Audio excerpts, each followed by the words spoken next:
أعوذ بالله من الشيطان الرجيم. بسم الله الرحمن الرحيم. وَأَمَّا الَّذِينَ كَفَرُوا فَيَقُولُونَ مَاذَا أَرَادَ اللَّهُ بِهَذَا مَثَلًا يُضِلُّ بِهِ كَثِيرًا وَيَهْدِي بِهِ كَثِيرًا وَمَا يُضِلُّ بِهِ إِلَّا الْفَاسِقِينَ۔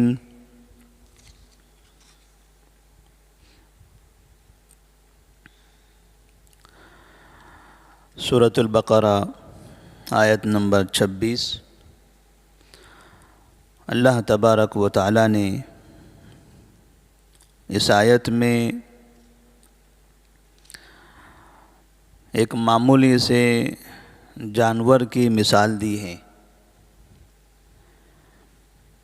ایک ایسا چھوٹا سا جانور جس کی انسان کے نزدیک کوئی قیمت تو نہیں ہے، لیکن انسان اس جانور کو اچھی طرح سے پہچانتا ہے، اور اس کی مثال اس لیے بھی دی گئی ہے کہ انسانوں کے نزدیک اس کا تعارف بھی ہے۔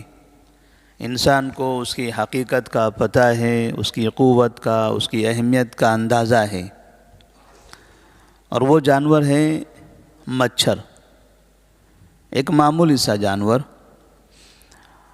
انسان عام طور پر اس سے دور بھاگتا ہے، اسے اس سے تکلیف ہوتی ہے، لیکن وہ یہ بھی سمجھتا ہے کہ اس کی کوئی حیثیت نہیں ہے، جہاں سے اڑاؤ وہاں سے بھاگے، جب چاہے اس کو مار دو۔ اللہ تبارک و تعالی نے قرآن مجید میں اس کی جب مثال دی تو کفار مکہ اور عرب کے مشرکین کہنے لگے کہ اللہ تبارک و تعالی اتنی عظیم ہستی ہے اور اپنے کلام میں ایسے معمولی سے جانور کی مثال دے رہا ہے۔ تو اللہ تبارک و تعالی نے فرمایا کہ یہ ساری کی ساری اللہ کی مخلوق ہے۔ مچھر گرچہ کہ معمولی نظر آتا ہے، لیکن مچھر کی تخلیق پر غور کرو، کیسے اللہ نے اس کو بنایا ہے، کیسی اس کی قدرت ہے، کیسا اس کا جسم ہے، کیسے اس کی زندگی ہے، اور ایک معمولی سے جسم کے اندر کس طرح کی اس کی ساری چیزیں موجود ہیں۔ آنکھیں ہیں وہ دیکھتا ہے، کان ہیں وہ سنتا ہے، پر ہیں وہ اڑتا ہے، پیٹ ہے وہ کھاتا ہے، ساری چیزیں اللہ تبارک و تعالیٰ نے اس معمولی جانور کے اندر داخل کر دی ہیں، حتیٰ کہ وہ اپنے دشمن کو بھی پہچان لیتا ہے، جو اسے ختم کرنا چاہتا ہے اسے وہ محسوس کر لیتا ہے، اور اپنے آپ کو بچانے کے لیے اڑتا بھی ہے۔ تو اللہ تبارک و تعالیٰ فرماتے ہیں ان اللہ لا یستحی ان یضرب مثلا ما بعوضۃ فما فوقها۔ اللہ تبارک و تعالیٰ شرماتا نہیں ہے اس بات سے کہ وہ مچھر یا اس جیسی کسی مخلوق کی، کسی جانور کی مثال دے، اس لیے کہ اللہ نے ہی بنایا ہے اسے۔ چاہے اب مچھر سے کم جانور کی بھی کوئی مثال دینی ہو، اللہ اس کی بھی مثال دے گا، یا اس سے کسی بڑے جانور کی مثال دینی ہو، اللہ تبارک و تعالیٰ اس کی بھی مثال دے گا۔ قرآن مجید میں مکڑی کا بھی تذکرہ ہے، ہاتھی کا بھی ذکر ہے، گائے کا بھی ذکر ہے، پرندوں کا بھی تذکرہ ہے۔ تو اس طرح سے جانوروں کا بھی ذکر اللہ تبارک و تعالیٰ نے قرآن مجید میں کیا ہے، ایسے جانوروں کا ذکر کیا ہے جن کو تقریباً انسان جانتے ہیں، ان کی فطرت کے متعلق، ان کی طبیعت کے بارے میں انسانوں کو علم ہے، اور اس سے کوئی سبق دینا چاہتا ہو، کوئی پیغام دینا چاہتا ہو اللہ تبارک و تعالیٰ، تو ان کی مثال دے کر بیان کرتا ہے۔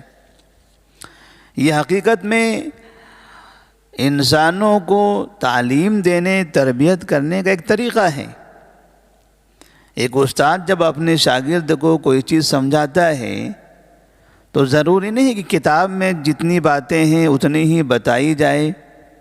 ایسا ہو سکتا ہے کہ کسی مسئلے کو سمجھانے کے لیے کسی چیز کی مثال دیں. جب کسی چیز کی مثال دے کر سمجھاتے ہیں تو طالب علم کو اچھی طرح سے وہ بات سمجھ میں آ جاتی ہے. اللہ تبارک و تعالیٰ نے اپنے بندوں کو بھی تعلیم دینے، تربیت کرنے، سمجھانے کے لیے ایک ایسا طریقہ اپنایا ہوا ہے. کبھی سوال کے انداز میں، کبھی حکم کے انداز میں، کبھی مثالیں دے کر، کبھی جنت کا تذکرہ کر کے، جنت کے اندر کی جو آسائش ہے ان کا ذکر کر کے، کبھی جہنم اور اس کی سختی کا تذکرہ کر کے. مطلب یہ ہے کہ کسی نہ کسی طرح سے اللہ کے بندے مان جائیں، قبول کر لیں اللہ تبارک و تعالیٰ کے پیغام کو.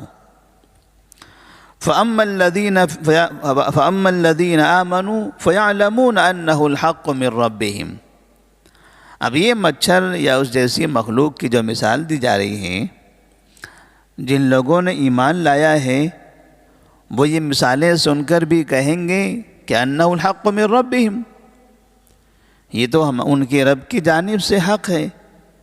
اللہ تبارک و تعالیٰ جس کی چاہے مثال دے، اور جب وہ کسی بھی چیز کی مثال سنیں گے تو وہ قبول بھی کریں گے، کیونکہ انہوں نے اللہ پر ایمان لایا ہے، اللہ تبارک و تعالیٰ کو اپنا معبود مانتے ہیں.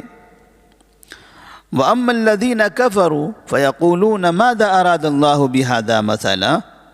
اور جن لوگوں نے کفر کیا ہے وہ کہیں گے اللہ تبارک و تعالیٰ ایسی چیز کی مثال دے کر کیا چاہتا ہے، کیوں اس کی مثال دیا اللہ تبارک و تعالیٰ نے. تو اس طرح سے اللہ تبارک و تعالیٰ کی اس مثال کے دینے پر بھی ان کو اعتراض ہوگا. تو اللہ تبارک و تعالیٰ کو مانتے بھی نہیں ہیں، اور پھر اللہ تبارک و تعالیٰ کسی چیز کی مثال دے کر سمجھانا چاہے تو اس پر اعتراض بھی کرتے ہیں. وہ اللہ ہے، وہ رب العالمین ہے، جس کی چاہے مثال دے، سب اس کی مخلوق ہیں. یضل بہ کثیرا ویہدی بہ کثیرا. اس کے ذریعے وہ کئی لوگوں کو گمراہ کرتا ہے اور اس کے ذریعے کئی لوگوں کو ہدایت دیتا ہے. اللہ کا جو پیغام ہے، اگر اللہ کے پیغام کو قبول نہ کرنے والے گمراہ ہو جاتے ہیں، اور جو اللہ کے پیغام کو قبول کرتا ہے، اللہ کی باتیں مانتا ہے، وہ صحیح راستے پر آ جاتے ہیں. وَمَا يُضِلُّ بِهِ إِلَّا الْفَاسِقِينَ. اور وہ گمراہ نہیں کرتا ہے مگر فاسقین کو. کوئی انسان نیک بننا چاہے، اللہ تبارک و تعالیٰ اسے گمراہ نہیں کرے گا. کوئی انسان بذات خود گناہ کے راستے پر چل رہا ہے، اسی راستے پر چلنا چاہے تو اللہ تبارک و تعالیٰ اسے کہاں سے ہدایت دے گا؟ اللہ نے تو راستہ بتا دیا ہے. اگر کوئی انسان برائی کے راستے پر چلنے پر بضد ہے تو وہ جس راستے پر چلنا چاہتا ہے اللہ تبارک و تعالیٰ اس کے لیے وہی راستہ آسان کر دیتا ہے. اس لیے کہ اللہ تبارک و تعالیٰ نے کسی انسان کو پکڑ کر زبردستی صحیح راستے پر نہیں ڈال دیا، اور نہ کسی انسان کو کسی برے راستے پر لے جا کے باندھ دیا کہ تم کو یہیں رہنا ہے. اختیار دیا ہے. یہ دو راستے ہیں، یہ اچھائی کا راستہ، یہ برائی کا راستہ. آپ کے اپنے اختیار سے، آپ کی اپنی سوچ سے، آپ کی اپنی سمجھ سے ان میں سے جس راستے کو اختیار کرنا ہے، پسند کرنا ہے، پسند کر لو، اس راستے پر چلو. لیکن ساتھ میں دونوں کا نتیجہ انجام بتا دیا. اچھائی کے راستے پر چلنے سے آپ کو جنت ملے گی، برائی کے راستے پر چلنے سے آپ کو جہنم ملے گی. اچھا راستہ میرے نزدیک محبوب ہے، ہم تو چاہتے ہیں کہ آپ اس راستے پر چلیں. برائی کا راستہ یہ ہمارے نزدیک محبوب نہیں ہے، ہم آپ کو اس سے منع کر رہے ہیں. اتنی وضاحت کر دی، اب انسان کے اختیار میں دے دیا کہ انسان کون سے راستے کو اختیار کرتا ہے. الذین ينقضون عہد اللہ من بعد میثاقہ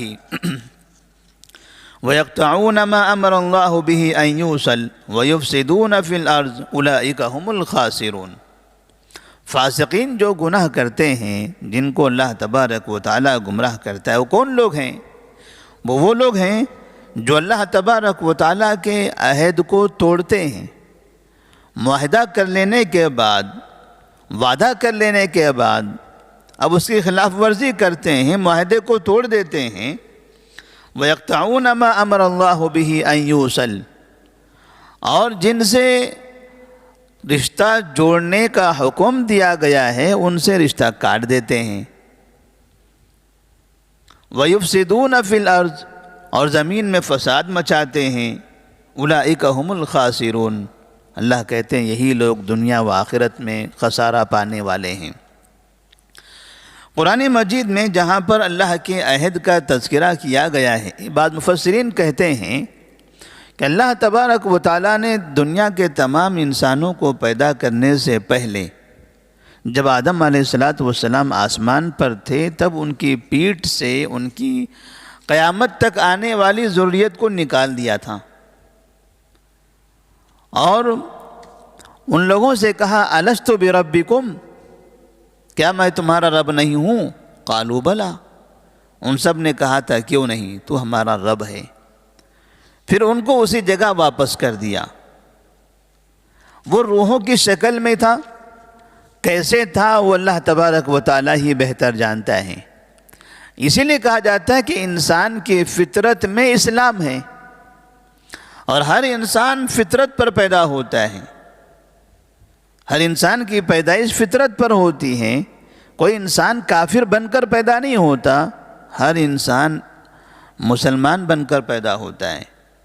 فَأَبَوَاهُ يُهَوِّدَانِهِ أَوْ يُنَصِّرَانِهِ أَوْ يُمَجِّسَانِهِ، نبی صلی اللہ علیہ وسلم فرماتے ہیں بعد میں پیدائش کے بعد ماں باپ اس کو یہودی، نصرانی، مجوسی بناتے ہیں، ورنہ حقیقت میں بچہ جب پیدا ہوتا ہے وہ اسلام پر پیدا ہوتا ہے، کیونکہ اس نے اس وقت میں جبکہ اس کی پیدائش نہیں ہوئی تھی، آدم علیہ السلام کی پیٹھ سے ان کو نکالا گیا تھا، تب اس نے یہ عہد کیا تھا کہ ہاں تو ہمارا رب ہے، تو اس نے پہلے ہی سے اللہ تبارک و تعالیٰ کو رب مان لیا تھا، لہٰذا پیدائش سے پہلے اس نے مان لیا، تو پیدا ہوا تو بھی اس نے اللہ کو رب مانا ہوا ہے۔ بعد میں اب لوگ یعنی ان کے والدین وغیرہ ان کو اب دوسرے مذہب میں منتقل کر دیتے ہیں۔ وَيَقْطَعُونَ مَا أَمَرَ اللَّهُ بِهِ أَن يُوصَلَ، اللہ تبارک و تعالیٰ حکم دیتا ہے کہ اللہ سے محبت کرو، اللہ کا حکم مانو، اللہ کی اطاعت کرو، رسول اللہ صلی اللہ علیہ وسلم کے پیغام کو قبول کرو، ان کی فرما برداری کرو۔ لیکن یہ فاسقین نہ اللہ کو مانتے نہ رسول کو مانتے ہیں، دونوں کا انکار کرتے ہیں، دونوں کا کفر کرتے ہیں، دونوں کی نافرمانی کرتے ہیں۔ اسی طرح اللہ تبارک و تعالیٰ صلہ رحمی کا بھی حکم دیتا ہے کہ جو رشتہ دار ہیں ان کے ساتھ اچھا برتاؤ کرو، خاص طور پر والدین کے ساتھ۔ جو فاسقین ہیں، جو گنہگار ہوتے ہیں، وہ ان سے بھی قطع رحمی کرتے ہیں، ان سے بھی تعلقات توڑ دیتے ہیں، انہیں تکلیف دیتے ہیں۔ وَيُفْسِدُونَ فِي الْأَرْضِ، اور زمین میں فساد برپا کرتے ہیں۔ مطلب یہ ہوا کہ جو اللہ کے راستے کو قبول نہیں کرتا، اللہ کو اپنا معبود نہیں مانتا، اور جو اللہ کے پیغام کو توڑتا ہے، صلہ رحمی نہیں کرتا، قطع رحمی کرتا ہے، وہی حقیقت میں زمین میں فسادی ہے۔ یعنی جو کفر کرنے والے ہیں انہی کی وجہ سے دنیا کے اندر بربادی ہے۔ لوگ کہتے ہیں جہاں یہ فلاں قوم ہوتی ہے وہاں فتنے ہوتے ہیں، وہاں فسادات ہوتے ہیں، وہاں مسائل ہوتے ہیں۔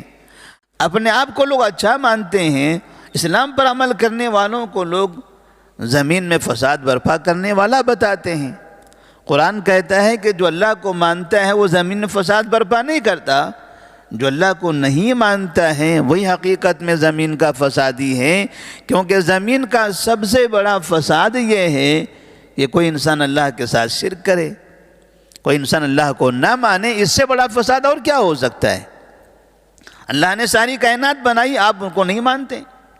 اللہ نے آپ کو پیدا کیا، آپ اس کی نہیں سنتے۔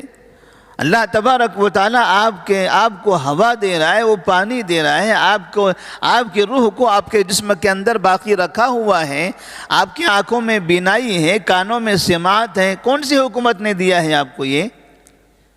کسی سرکار کی طرف سے ہے، کسی بادشاہ کی طرف سے ہے؟ انسان اس پر غور کرے تو اندازہ ہوگا کہ یہ آنکھوں کی بینائی، یہ کانوں کی سماعت، یہ جسم کے اندر قوت، یہ حرکت، یہ کسی کے پاس جائے بغیر ہم سب کو ملی ہوئی ہے۔ یہ دینے والا اللہ رب العالمین ہے۔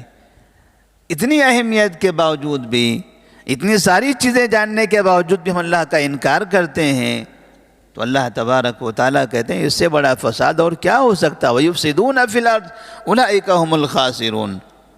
یہ دنیا میں بھی برباد ہوں گے، آخرت میں بھی برباد ہوں گے۔ اگر کبھی دنیا کے اندر ان کی بربادی نظر نہ آئے ہماری آنکھوں میں تو کوئی بات نہیں، آخرت میں تو یہ چیزیں ہمیں نظر آئے گی۔ ہو سکتا ہے ایسے لوگ دنیا کے اندر ہمیں خوشحال نظر آتے ہوں، اچھے نظر آتے ہوں، لیکن ان کو ہی پتہ ہے ان کا دل کتنا مردہ ہو چکا ہے، دل سے وہ کتنے پریشان ہیں۔ شکل و صورت میں ظاہراً تو وہ بڑے اچھے دکھائی دیتے ہیں، لیکن دل کے اندر، وہ اپنے گھر کے اندر بڑے پریشان ہوا کرتے ہیں۔ اور آخرت میں تو اللہ تبارک و تعالیٰ کے نزدیک وہ خسارہ اٹھانے والے ہوں گے، آخرت میں ان کا ٹھکانہ جہنم ہوگا۔ اللہ تبارک و تعالیٰ سے دعا ہے کہ اللہ تبارک و تعالیٰ ہمیں اللہ کے عہد کو قبول کرنے، ماننے، اس پر عمل کرنے کی توفیق عطا فرمائے۔ اللہ تبارک و تعالیٰ نے قرآن مجید میں جو پیغام ہمیں دیا ہے اس پیغام کو ماننے، اس پر عمل کرنے کی توفیق عطا فرمائے۔ قرآن کو پڑھنے، اس پر غور کرنے کی توفیق دے۔ والسلام علیکم ورحمۃ اللہ وبرکاتہ۔